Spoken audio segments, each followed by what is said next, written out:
Karma came for supper, stayed for dessert. So I don't think I've ever made a post on this forum, mostly tossed my own 2 cents here and there, but I felt this deserved its own post. Feel free to keep reading if you want to hear my story and if you've ever wondered if karma is a thing and if our cheating spouses actually ever change. So as a quick little background, my 43M spouse 38F had an affair 6 years ago with the husband of my, at the time, co-worker. We had all become close friends and partied a lot together. The discovery of the affair and my WS's realization that her AP wasn't going to leave his wife threw her into a spiral. Ran away from our home, left me grief-stricken, with 2 kids 7 and 4 at the time and no way to contact her. Well, a week later she calls me at 5 a.m. crying and begging me to come to get her. I do. I had gone on stress leave from work at this time. I end up at a seedy motel picking her up where she had holed up for the week, sleeping with every drug dealer she knew to feed her cocaine habit. This was a new issue. She was a mess. I get her home and call my friend who is a nurse to come and check on her. She's in the throes of drug-induced psychosis, gotta get her to the ER and get her detoxed. I leave my kids with family. Thank God we had just moved to a town to be close to them, get her to the hospital and stay next to her side for close to 4 days while she's detoxing. I don't know if I even felt a single feeling during this period. Finally get her home and she basically spends 3 weeks in bed. I'm pretty much a zombie, doing my best to just make sure the kids are fed and to school and back. Unbeknownst to me, she's still in active communication with her AP at this time, through of all things, the Pinterest messaging system. Anyway, her family convinces her she needs to go to rehab, but of course, it can't be any rehab. She decides on a $20,000 a month facility. I refuse to pay that, so she conned her grandmother to do it. She ends up there. 1.5 weeks in, she calls me and says she wants a divorce because she has learned that all her actions are my fault. So okay, I'll tell the kids, who are already losing their minds, that mom isn't coming back. Well, she gets discharged, realizes being on her own is tough and begs me to come back and that we can fix things. Me looking at 16 years of marriage with someone I truly loved and have 2 beautiful children with decides, yeah, let's try. I convinced myself it was the drugs that enabled all this behavior, and now that she's clean I'll have my wife and mother of my children back.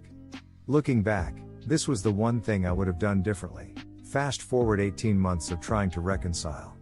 She refuses to put any work into it and figures that because I was willing to work on our marriage, that meant that all was forgiven and water under the bridge. As every betrayed spouse knows, that's not how this works. At the 18-month mark, I give up and ask her to leave. She easily agrees. Well, within a week of her moving out, I get a message from her old AP's wife that they are communicating again and that he just told her he's leaving her. While they are all on a family vacation in Jamaica, no less. So there's marriage number 2 destroyed. I also get to find out that they have been communicating for the length of our reconciliation period. That was a gut punch. They move in together immediately, and just like that, my children have a stepdad and his son has a stepmom. Abrupt and jarring, don't even begin to describe what it was for all of us. Present time, 4 years later, and the crux of the post. Their relationship has imploded. It was always toxic, he had anger issues, she wants everything her own way, and cops would get involved, which would then get me involved because of the kids. Silver lining, the majority of it was never around my kids. They say a few arguments, but that's it. She's now kicked him out because she found out he was seeing some 23-year-old girl behind her back. But not to be outdone, she'd been sleeping with his best friend and is now trying to date him. This of course has thrown him right off the ledge, and she's now got a restraining order against him. The cops being called multiple times to her new man's house has caused him to be evicted. I get to sit and watch this all and just shake my head. I'm far enough along that I'm not shouting with glee over this, but I will admit to some petty giddiness. I'm safe and happy, my kids are safe and happy, and the consequences of 6 years of shitty decisions are coming home to roost.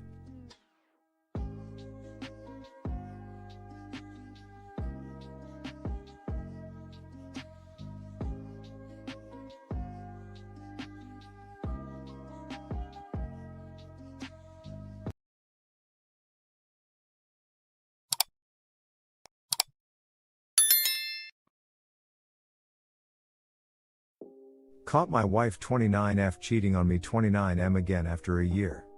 Why do I question my own sanity?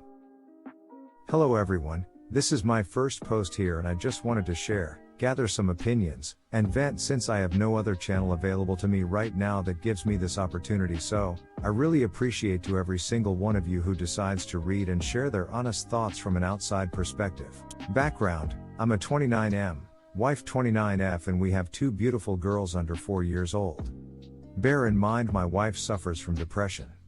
At one point, was hospitalized and was diagnosed as being suicidal. She takes medication, or at least should be taking medication as instructed. Story: I caught my wife having an affair back in December 2020.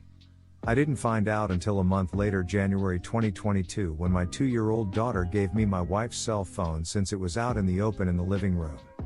The lights popped up due to an incoming text message. The moment I got the phone, I noticed the text message said "I love you." I recognized the name, it was a close friend of hers, and my heart dropped. Not from that message alone, but the messages that were exchanged before. I was filled with anger, shock, disappointment, and darkness. I couldn't believe I was experiencing what I consider a nightmare. When I confronted my wife with her phone, I asked her, "What is this? What is going on?" I kid you not, the first thing that comes out of her mouth is, "Why are you even looking at my phone?" From there, I was even angrier than before. Could not believe what came out of her mouth. She didn't feel sorry until further down our conversation. However, now that I think about it, her sorry wasn't sincere, the fact that I had to dig it out of her. Even then, it's not how I would act at all if I was in her position. Anyhow, she tells me her side of the story and confirms she had sexual intercourse with this guy on multiple occasions. She emphasized that she was super depressed, wasn't happy at the house, and that I wasn't giving what she needed, nor was I truly listening to her for a while. In general, she tried to play the victim and blame me for her actions. Of course, I did not know how to react knowing what I know now, so I took the blame like a fool. I literally blamed myself for her cheating. Devastation and heartbreaking doesn't come close to how I felt and how I feel now just thinking about it. I do not wish this type of behavior on anyone. Fast forward 1 month later, I decided that I wanted to continue our relationship and try to reconcile, but the only way for it to work was for her to break the affair and block this guy from all forms of social media outlets and messaging apps, etc. Literally, erase this homewrecker from our family. She did that, and I was there when she made the phone call and blocked him on all social media outlets. A year passes, and while we had some rocky moments, I felt like things were getting better. We continued to see a couples therapist once a week, and that lasted for 6 to 7 months. We ended the sessions thinking we no longer needed them and continued to practice what we gathered from the sessions. It's now February 2022, on a Saturday morning. I woke up at 5:30 a.m. to feed our cat. I go back to our bedroom and noticed her phone was out next to her. I simply wanted to close the phone and get back to sleep, but noticed it was the AP's username. I could not believe what I saw. I paused for a moment thinking this was all but a nightmare. I didn't scroll through the messages because that was more than enough for me. Everything that I thought ended a year ago all came back flashing before my eyes. This time, I was calm, collected, and didn't shoot or scream in anger like I did the first time. I woke her up and asked, "Who is this? What's going on?" She didn't say a word for 5 to 10 minutes, it was complete silence. She then proceeds to explain that once again she wasn't happy, felt depressed, and didn't really stop having feelings for this guy. However, he only reached out to check up on me to make sure I was alive. At that point, I just couldn't trust what she said at all. The second chance, the little trust I still had for her, spat right back into my face. From there, she didn't apologize right off the bat. She tried to play the victim, justifying why she did what she did and that it was my fault for thinking we didn't need to continue couples therapy after the 6 to 7 months. I took a walk outside for 30 minutes, came back, and said I want a divorce. I can't continue punishing myself even though I still love you. Ever since then, I've continued to question myself. My self-esteem has never been this damaged before in my entire life. I believe marriage is sacred because I was raised with that mindset. So now, we are in the process of getting a lawyer to prepare for the divorce process.